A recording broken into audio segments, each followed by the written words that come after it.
The room had felt stifling, the air thick with the weight of Eric Birling's guilt as I sat across from him. His confidence, which I had seen earlier, was completely gone now, replaced by nervous fidgeting and a pale, anxious expression. His hands trembled, his eyes darted around, refusing to meet mine, and I could see he was already on edge, close to breaking. I had started by asking him about the girl, Eva Smith.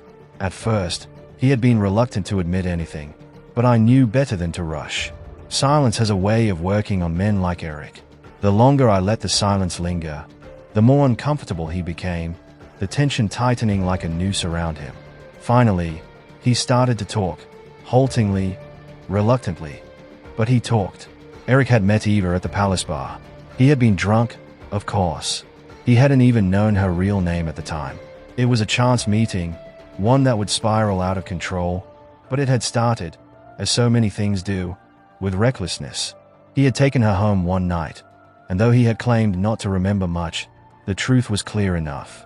He had forced his way into her life, and soon enough, Eva had been pregnant. I watched him closely as he spoke about the pregnancy. His voice wavered, guilt written all over his face. He had panicked when he found out, hadn't known what to do. And so, in his desperation, he had turned to theft.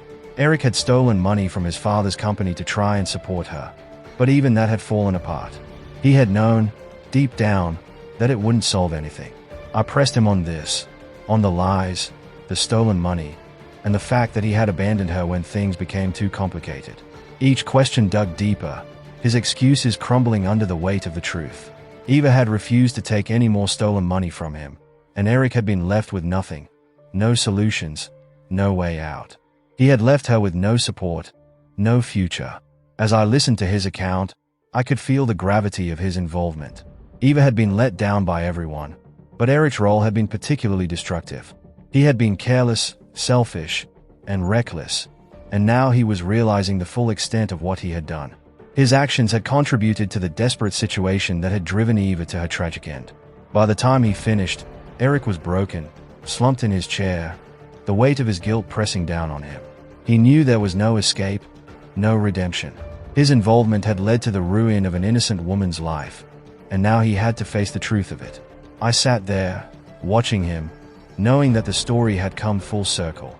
Eric Birling, like the others, was responsible for Eva Smith's death.